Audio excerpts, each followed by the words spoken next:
जय नारायण बच्चों, आज हम सभी पाठ 11 रसखान के सवैये के आगे का भाग पढ़ेंगे। पिछले भाग में हमने रसखान के सवैये के प्रथम और द्वितीय सवैये के भावार्थ को जाना था। आज हम सभी रसखान के सवैये पाठ से तृतीय सवैये एवं चतुर्थ सवैये के भावार्थ को जानेंगे। मोर पखा सिर ऊपर राखी हाँ, गुंज की माल गरे पहराऊंगी। ओढ़ी पीतम्बर लैलकुटी बन, गोधन ग्वारनी संग फिराऊंगी। भाव तो वो ही मेरो रस खानी, सो तेरे कहे सब स्वांग कराऊंगी। या मुरली मुरलीधर की अधरा न धरी, अधरा न धराऊंगी। यहाँ भावार्थ पे बढ़ने से पहले हम कठिन शब्द के अर्थों को जानें। मोर पखा अर्थात मोर का पंख। गुंज एक प्रकार की वनस्पति। माल का अर्थ है माला। गरे का अर्थ है गले में। पहराऊंगी अर्थात पहन लूंगी। पीताम्बर का अर्थ है पीले वस्त्र। गोधन का अर्थ है गाय। ग्वारनी का अर्थ है ग्वालों के साथ। फिरौंगी का अर्थ है विचरण करूंगी। भावतों का अर्थ है पसंद आना। वोही का अर्थ है वही। मोही का अर्थ है मुझे। मुरली का अर्थ है बांसुरी। मुरलीधर अर्थात श्री कृष्ण। अधरान धरी का अर्थ है ओठों पर रखी। अधरा न मतलब ओठों पर नहीं। धराऊंगी अर्थात धारण करूंगी।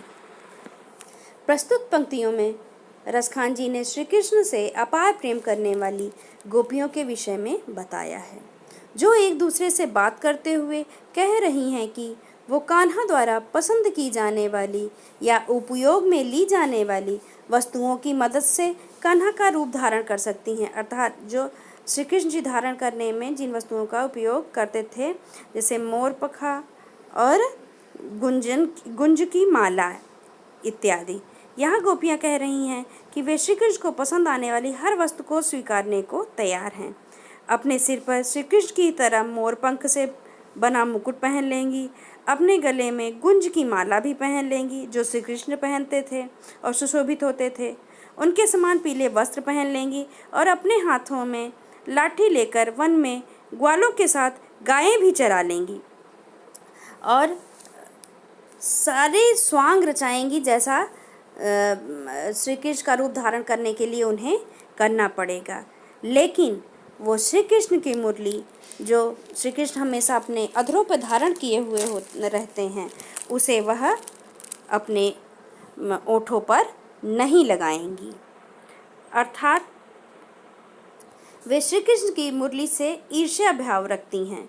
वे उसे अपनी सौत मानती हैं। गोपियाँ कह रही हैं कि श्री कृष्ण हमारे मन को बहुत भाते हैं, इसलिए मैं तुम्हारे कहने पर ये सब कर लूँगी, मगर मुझे कृष्ण के होठों पर रखी हुई मुरली अपने होठों से लगाने के लिए मत कहना, क्योंकि इसी मुरली की वजह से कृष्ण हमसे दूर हुए हैं। गोपियों को ऐसा लगता है कि श्री कृष्ण मुरली से बहुत प्रेम करते हैं और उसे हमेशा अपने होठों से लगाए रहते हैं, अपने पास रखते हैं। इसलिए गोपियाँ मुरली को अपनी सौत के रूप में देखती हैं। अर्थात यहाँ कहने का तात्पर्य यह है कि श्री कृष्ण का रूप धारण करने के लिए गोपियाँ सारे स्वांग रचाने को तैयार हैं, सारे नाटक करने को तैयार हैं। वह श्री कृष्ण की तरह मोर पंख भी अपने सर पे लगाने को तैयार हैं, गले में गुंज की माला रखने को भी तैयार हैं और लकुटी लेकर, लाठी लेकर के और पीताम्बर ओढ़कर, पीले वस्त्र पहन करके गायों को चराने के लिए भी तैयार हैं। लेकिन वो कहती हैं कि मैं श्री कृष्ण के ओठों पर रखी हुई बांसुरी को अपने ओठों पर कभी नहीं रखूंगी, क्योंकि ये बांसुरी ही है जो कृष्ण को हमसे अलग करती है। अब यहाँ आपकी दो वस्तुओं का जिक्र हुआ, जिससे एक वस्तु से तो आप कहीं ना कहीं परिचित हैं, मोर पंख आपने देखा है, लेकिन गुंज की माला सभी ने नहीं देखी होगी। तो यहाँ आप चित्र में गुंज की माला देख सकते हैं और उससे परिचित हो सकते हैं। यह किस प्रकार, यह लाल रंग के मोतियों जैसा है ये, और इसकी माला श्री कृष्ण अपने गले में धारण करते थे। अब हम आखिरी सवैये की ओर बढ़ते हैं। काननी दय अंगूरी रही बोझ बही मुरली धुनि मंद बजै हैं। मोहनी तानन सोरस खानी अटा चढ़ी गोधन गए हैं तो गए हैं। टेरी कहाँ सिग रे ब्रज लोगनी काली को कितना समझई हैं। मायरी वा मुख की मुस्कानी समारी न जय है न जय है न जय है। यहाँ पहले हम कठिन शब्दों के अर्थ जान लें।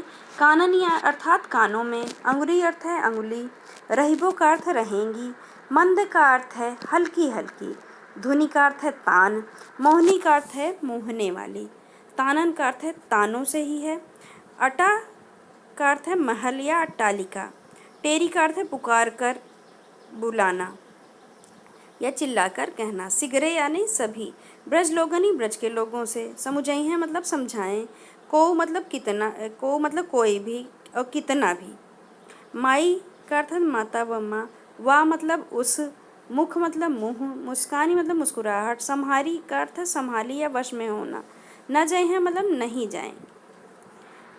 अब हम भावार्थ की ओर बढ़ते हैं। रसखान ने प्रस्तुत सवैये की पंक्तियों के माध्यम से गोपियों के कृष्ण प्रेम का वर्णन किया है।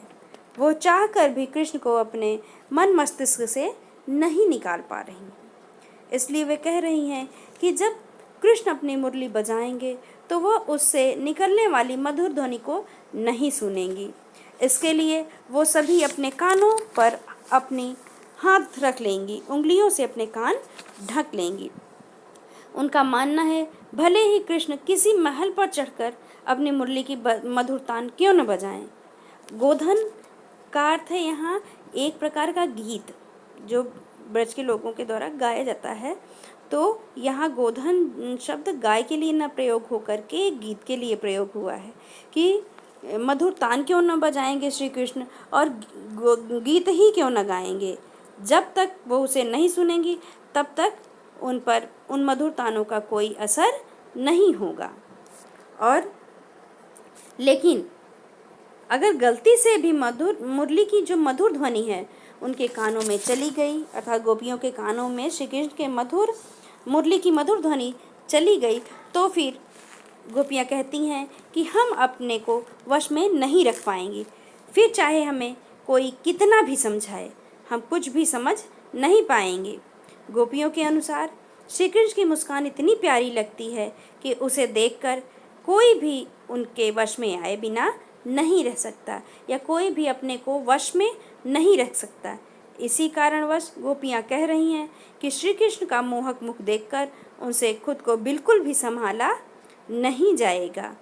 वो सारी शर्म लज्जा त्याग करके श्री कृष्ण की ओर खींची चली आएंगी।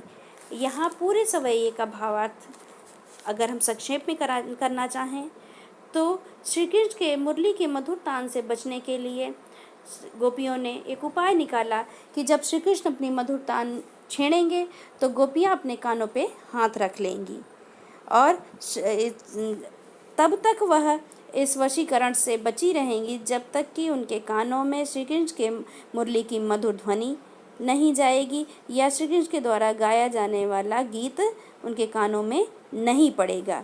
लेकिन वह कहती हैं कि अगर किसी भी प्रकार से श्री कृष्ण के मुरली की मधुर तान या गोधन का स्वर उनके कानों में पड़ गया तो फिर कोई कितना भी समझा ले, कोई भी ब्रजवासी कितना भी उन्हें समझाए, वह नहीं समझ पाएंगी।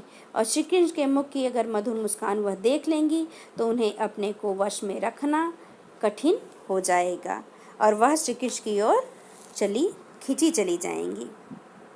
यहाँ आप देख सकते हैं श्री कृष्ण कैसी लीलाएं कर रहे हैं और श्री कृष्ण की मधुर ध्वनि सुनकर गोपियाँ कैसे भाव विह्वल हो जाती हैं। यहाँ सिर्फ मनुष्यों पर ही श्री कृष्ण की मधुर ध्वनि का असर नहीं देखा जा सकता। यहाँ आप चित्र में देख रहे हैं कि श्री कृष्ण की मधुर ध्वनि से मंत्रमुग्ध होकर गायें भी अर्थात पशु भी उनकी ओर खींचे चले आते थे। तो भला गोपियाँ कैसे अपने को रोक पाती। तो इस प्रकार रसखान के सवैये पाठ के सभी भावार्थों का अर्थ जो है वह पूर्ण रूप से समझाया गया। धन्यवाद।